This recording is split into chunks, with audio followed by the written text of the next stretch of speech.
ସାତ ସୁରରେ ବନ୍ଧା ତାଙ୍କ ଜୀବନ ଡୋରି। ସାରେଗାମାପା ସହ ଆରମ୍ଭ ହୁଏ ତାଙ୍କ ସକାଳ। ସଙ୍ଗୀତକୁ ସାଥୀ କରି ଜୀବନ ଜୀ ଆସିଥିବା ଏମିତି ଜଣେ ନିରୋଳା ସଙ୍ଗୀତକାର ହେଲେ ପବିତ୍ର ମୋହନ ପଟ୍ଟନାୟକ, ଯାହାଙ୍କ ପାଇଁ ଜୀବନ ଆଉ ସଙ୍ଗୀତ ମଧ୍ୟରେ ବିଶେଷ ପ୍ରଭେଦ ନାହିଁ। ସେ କୁହନ୍ତି, ମୋ ଦୁନିଆ କେବଳ ସଙ୍ଗୀତ ଆଉ ସଙ୍ଗୀତ। ପରିବାର, ଚାକିରି ସାଙ୍ଗକୁ ବ୍ୟସ୍ତ ଜୀବନ ଭିତରେ ବି ସେ ସଙ୍ଗୀତ ଛାଡ଼ି ନାହାନ୍ତି। ବରଂ ତାକୁ ନେଇ ଗର୍ବ କରିଛନ୍ତି ଏବଂ ରାଜ୍ୟ ପାଇଁ ଗୌରବ ସାଉଁଟିଛନ୍ତି। ପିଲାଟି ବେଳୁ ଇଚ୍ଛା ଥିଲା ଜୀବନରେ ସଙ୍ଗୀତକୁ ନେଇ କିଛି କରିବାର ସ୍ୱପ୍ନ ଦେଖିଥିଲେ ସେ। ତାକୁ ସାକାର କରିବାକୁ ମିଳିଗଲା ପରିବାର ଲୋକଙ୍କ ସାହାରା। ସ୍ୱର୍ଗତ ଜେଜେଙ୍କ ପ୍ରେରଣା ଏବଂ ବିଶିଷ୍ଟ କଣ୍ଠଶିଳ୍ପୀ ସୁରେଶ ୱାଡେକର, ଲତା ମଙ୍ଗେଶକର ଓ ଆର୍.ଡି. ବର୍ମନଙ୍କୁ ଆଦର୍ଶ ମାନି ସେ ଆଗେଇ ଚାଲିଲେ। ସାଥିରେ ଥିଲା ଗୁରୁଙ୍କ ଆଶୀର୍ବାଦ। ସବୁକୁ ପାଥେୟ କରି ଆଜି ସେ ସଙ୍ଗୀତ ଦୁନିଆର ଶୀର୍ଷ ଶୃଙ୍ଗରେ ସଫଳତାର ଧ୍ୱଜ ସ୍ଥାପନ କରିବାରେ ସକ୍ଷମ ହୋଇପାରିଛନ୍ତି। ଦୀର୍ଘ 45 ବର୍ଷ ଧରି ଓଡ଼ିଆ ଯାତ୍ରାରୁ ଚଳଚ୍ଚିତ୍ର ପର୍ଯ୍ୟନ୍ତ ଶହ ଶହ ରୁଚିସମ୍ପନ୍ନ ଗୀତ ଓ ସଙ୍ଗୀତ ସୃଷ୍ଟି କରି ସେ ସଙ୍ଗୀତ ଜଗତକୁ ସମୃଦ୍ଧ କରିଛନ୍ତି। ପ୍ରଥମ ଓଡ଼ିଆ ସଙ୍ଗୀତ ନିର୍ଦ୍ଦେଶକ ଭାବେ ପାଇଛନ୍ତି ଇଣ୍ଡିଆ ବୁକ୍ ଅଫ୍ ରେକର୍ଡ ପୁରସ୍କାର। ଚାକିରି କାଳରେ ଛୁଟି ଓ ଅବସର ସମୟରେ ଅନେକ ସୁନ୍ଦର ଓଡ଼ିଆ ଗୀତ କରି ଏହି ରେକର୍ଡ ଅର୍ଜନ କରିବାରେ ସେ ହେଉଛନ୍ତି ପ୍ରଥମ ଅଣପେଶାଦାର ଓଡ଼ିଆ ସଙ୍ଗୀତ ନିର୍ଦ୍ଦେଶକ। ତାଙ୍କର ନିଷ୍ଠା, ଧୈର୍ଯ୍ୟ ଓ ଉତ୍ସର୍ଗୀକୃତ ଜୀବନ ପାଇଁ ତାଙ୍କୁ ବିଚାରକ ମଣ୍ଡଳୀ ସର୍ବୋତ୍ତମ ଭାବରେ ଚୟନ କରି ପ୍ରଦାନ କରିଛନ୍ତି ଏହି ପୁରସ୍କାର ଓ ପ୍ରଶଂସାପତ୍ର। 1962 ମସିହା ମାର୍ଚ୍ଚ 8 ତାରିଖରେ ସାରସ୍ୱତ ଅଧିଷ୍ଠାତ୍ରୀ ଝଙ୍କଡ଼ବାସିନୀ ମା ଶାରଳା ଓ ଆଦିକବି ଶାରଳା ଦାସଙ୍କ ମାଟି ତଥା ଜଗତସିଂହପୁର ଜିଲ୍ଲା ରଘୁନାଥପୁର ବ୍ଲକ ତଅଁରା ପଞ୍ଚାୟତର କରଡ଼ା ଗ୍ରାମରେ ପବିତ୍ରଙ୍କ ଜନ୍ମ। ପିତା ସ୍ୱର୍ଗତ ଦୁର୍ଯ୍ୟୋଧନ ନାୟକ ଓ ମା ସ୍ୱର୍ଗତା ସରଳା ଦେବୀଙ୍କ ସେ ଜ୍ୟେଷ୍ଠ ପୁତ୍ର।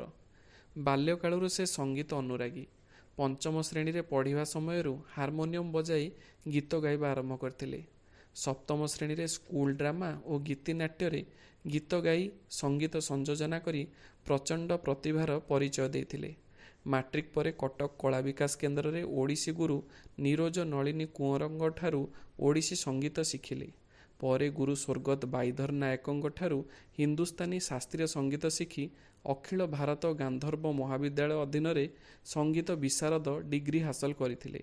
ପରେ ଶିକ୍ଷାରେ ସ୍ନାତକୋତ୍ତର ସହ ଭୁବନେଶ୍ୱର ଏଜି ଅଡ଼ିଟ୍ କାର୍ଯ୍ୟାଳୟରେ ଆସିଷ୍ଟାଣ୍ଟ ଅଡ଼ିଟ୍ ଅଧିକାରୀ ଭାବେ କାର୍ଯ୍ୟ କରିଥିଲେ। ଗତ ମାର୍ଚ୍ଚରେ ଅବସର ଗ୍ରହଣ କରି ଅଧୁନା ସଙ୍ଗୀତ ସାଧନାରେ ମଗ୍ନ ଅଛନ୍ତି। ଜଗତସିଂହପୁର ସ୍ୱାମୀ ବିବେକାନନ୍ଦ ମହାବିଦ୍ୟାଳୟରେ ପଢ଼ିବାଠୁ ଆରମ୍ଭ କରି ଚାକିରି ଜୀବନ ଭିତରେ ଯାତ୍ରା, ଡ୍ରାମା, ନାଟକ, ଲଘୁ ସଙ୍ଗୀତଠୁ ଚଳଚ୍ଚିତ୍ର ପର୍ଯ୍ୟନ୍ତ 3000ରୁ ଉର୍ଦ୍ଧ୍ୱ ଗୀତରେ ସଙ୍ଗୀତ ନିର୍ଦ୍ଦେଶନା ଦେଇଛନ୍ତି। ଅନେକ ଗୀତରେ କଣ୍ଠଦାନ ମଧ୍ୟ କରିଛନ୍ତି। ଲଘୁ ସଙ୍ଗୀତ କ୍ଷେତ୍ରରେ ତାଙ୍କର ଦାନ ଅତୁଳନୀୟ ଓ ସାରା ଓଡ଼ିଶାରେ ଏକ ପରିଚିତ ଚେହେରା ସେ। ଦୀର୍ଘ ବର୍ଷ ଧରି ଏହି ସଙ୍ଗୀତ ଜରିଆରେ ଓଡ଼ିଶାର ଲୋକଙ୍କ ମନୋରଞ୍ଜନ କରିବାରେ ସେ ଏକ ବିରଳ ବ୍ୟକ୍ତିତ୍ୱ।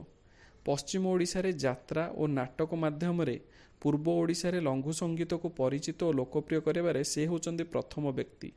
ବରଗଡ଼ ଜିଲ୍ଲା ବରପାଲି ବ୍ଲକ ସତଲମା ଗାଁରେ ସୃଜନୀ ନାମକ ଅନୁଷ୍ଠାନ ଗଢ଼ିଛନ୍ତି। ବର୍ତ୍ତମାନ ପଶ୍ଚିମ ଓଡ଼ିଶାର ଲୋକସଙ୍ଗୀତ ଓ ପୂର୍ବ ଓଡ଼ିଶାର ଲଘୁ ସଙ୍ଗୀତ ମଧ୍ୟରେ ସମନ୍ୱୟ ସମ୍ବନ୍ଧରେ ସେ ଗବେଷଣା ଚଳାଇଛନ୍ତି। ଦେଶ ବିଦେଶରେ ଏହାକୁ ଲୋକପ୍ରିୟ କରାଇବା ପାଇଁ ସେ ଦୃଢ଼ ସଂକଳ୍ପବଦ୍ଧ।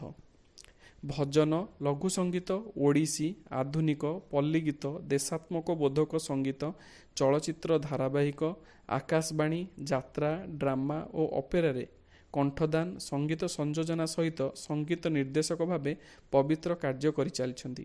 ଆକାଶବାଣୀରେ ଅଭୁଲା ସ୍ମୃତି, ସମୟର ପଥେ, ରଜନୀଗନ୍ଧା, ବାଟ ଅବାଟ, ସେଇ ଆକାଶ ତଳେ ଓ ଛାଇ ଆଲୁଅ।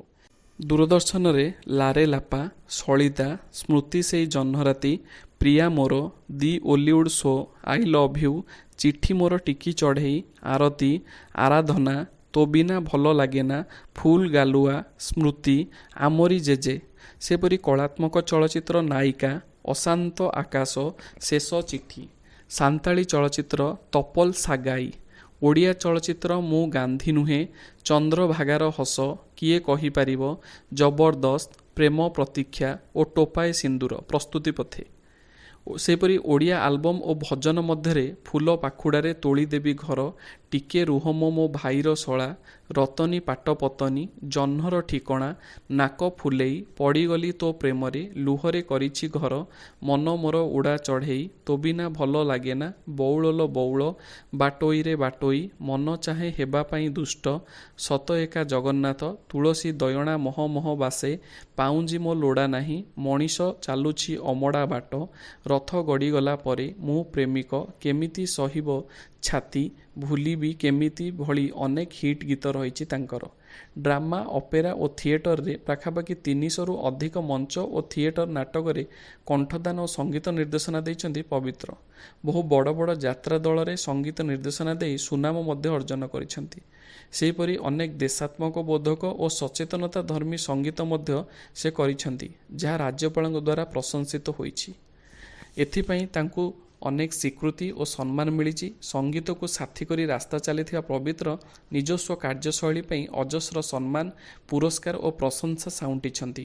ଓଡ଼ିଶା ରାଜ୍ୟ କଳା ଓ ଗବେଷଣା ପରିଷଦ ଦ୍ୱାରା ଜହ୍ନର ଠିକଣା ପାଇଁ ଶ୍ରେଷ୍ଠ ସଙ୍ଗୀତ ନିର୍ଦ୍ଦେଶକ ଭାବେ ପୁରସ୍କୃତ ହେବା ସହ ଅନେକ ସରକାରୀ ଓ ବେସରକାରୀ ଅନୁଷ୍ଠାନଠାରୁ ବିଭିନ୍ନ ପୁରସ୍କାର ଓ ସମ୍ମାନରେ ସମ୍ମାନିତ ହୋଇଛନ୍ତି। ତାଙ୍କ ପରି ଜଣେ ବିରଳ ସଙ୍ଗୀତକାର ନିଶ୍ଚିତ ଭାବେ ଓଡ଼ିଆ ସଙ୍ଗୀତ ଜଗତରେ ଅନନ୍ୟ।